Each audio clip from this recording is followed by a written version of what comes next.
are incredibly lucky to have Leigh here from Safetyline Jalousie. His company was actually named by the Australian Financial Review as one of Australia's most innovative companies.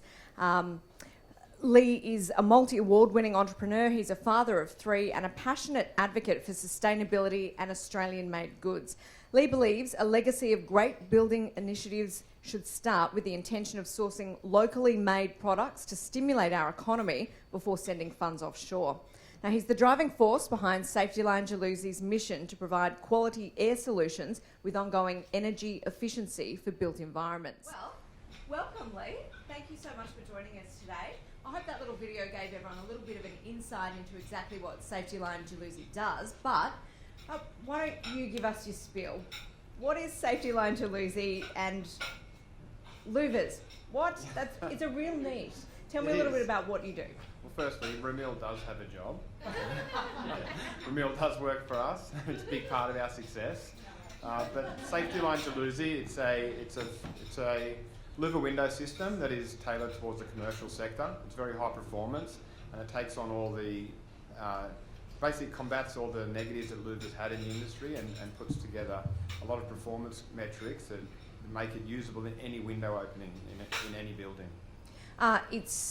It's a really innovative product because it's quite sustainable, and tell me a bit about what it does for airflow. Yeah, so basically with window openings, louvers are the best source of ventilation because they achieve 89% airflow. And what we've done with our system, we've actually put smarts into it. It's called the Smart Air System, which monitors the building air. So it monitors airflow, it monitors CO2, it monitors humidity. So what we can do is ventilate the building to its optimum to get rid of things like airborne disease and keep the building's temperature at a level where the aircon does not need to run. So you're saving on energy, which makes the building more sustainable overall. Yeah, something we certainly need here in Queensland. Anyone else having mould issues right now? Louvers sound like the solution there. How did this start? We probably saw from the video that my path started from a young age in my dad's manufacturing business. And to be honest, it's not something I left school and said, I want to sell louvers. It wasn't really something I wanted to do. I've always loved business. I love the art of business and doing business. And it's something we sort of just fell over. And I think we found this product and we looked at it and thought this is good and went over to France, and it just sort of, it was really no pre-planned. It was just taking the opportunity when it arose. We've probably all seen these windows without even realising. Where would we find these? Tell me about some of your clients. So some of our major clients is like Catholic Education, Education Queensland. So education is a massive sector for us. We do a lot of multi-res, a lot of aged care and a lot of childcare centres. Excellent. Now, you're only just 40 and you've already been named in the top 100 entrepreneurs of Australia. You've been named Entrepreneur of the Year 3 years running in the manufacturing sector. You've also had several International Product Innovation Awards. That's a pretty big resume for a company that's only 12 years old. What is the secret to being a successful entrepreneur? I think there's lots of facets to that, but I think you've got to surround yourself with the right people. You have to have the right team behind you, because being an entrepreneur is not about just you. You need good team members like Ramil that help you drive your business. You need good mentors as well, so I've been lucky enough to have my father and my uncle mentor me along the way. And I think surrounding yourself with that right network of people is paramount. But also, as an entrepreneur, you have to have a vision, you have to have a driver, and you can't waver from that. You're going to get so many people say no and slam doors in your face. You need to have that drive to just say, fuck it, I know what I want to do, and that's what I'm going to do. So, what's your driver?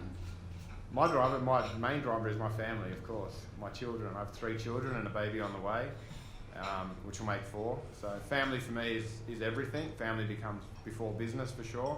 And the reason I have my business is to give my family a vehicle to have the life that we choose.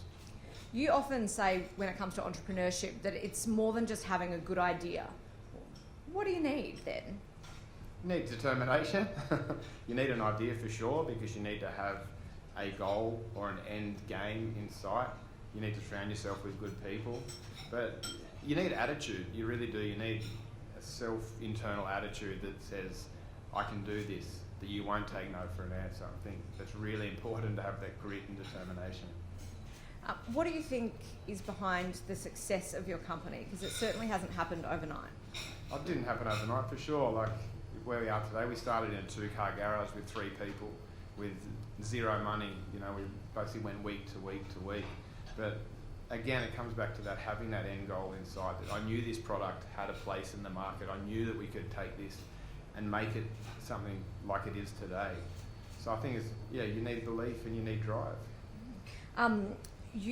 You often say that money isn't what motivates you. So what does? Apart from your family, of course. I think it's time. For me, it's like freedom to have time to do what I choose, to go to the gym, to box, to spend time with my family, to go to the beach. You know, it's having the flexibility in life to do the things that nourish the soul, not so much just the things that get you the material items. And you travel quite a lot. You are based in Sydney, but you actually spend quite a lot of time here in Brisbane. What do you like about Queensland, and why do you think this market's so successful for you, aside from wrong? Yeah. Well, I love Queensland. I lived here for 2 years. It's always had a little special place in my heart. I love the weather, obviously, except for today.